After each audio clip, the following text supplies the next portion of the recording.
Number 5. An electricity generating dish uses a parabolic reflector to concentrate sunlight into a high frequency engine located at the focus of the reflector. The sunlight heats helium to 650 degrees Celsius to power the engine. Write an equation that represents the cross-section of the dish shown with its vertex at 0, 0, and then what is the depth of the dish? Now, first thing we have to do is write the equation, and they specifically told us to put the vertex at 0, 0. In order to do that, I'm going to put this on a grid.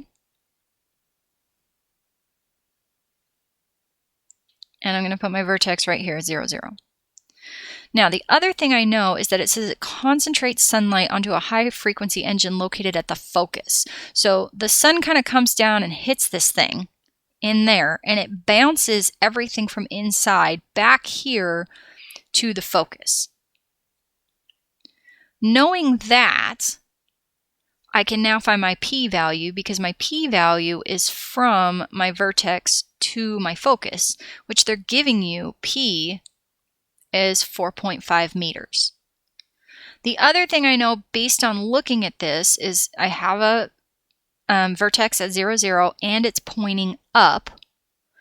So if we're looking for the equation, this is going to be y equals positive 1 over 4p x squared.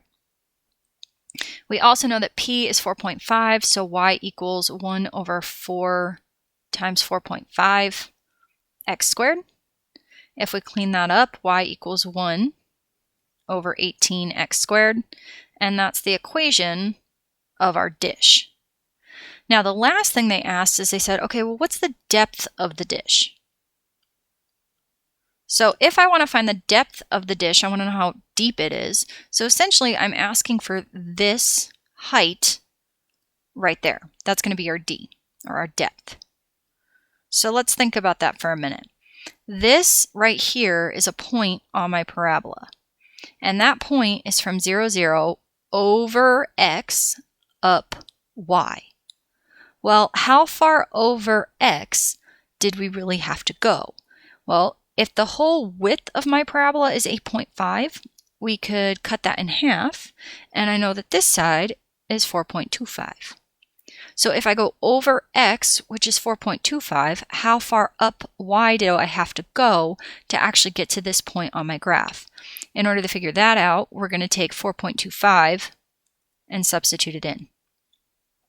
Y equals 1 over 18 times 4.25 squared. If you use your calculator for that, you're going to get roughly 1.00347. I'm going to say that is roughly about 1 meter, which means the depth, or right here, your d of your dish is approximately 1 meter.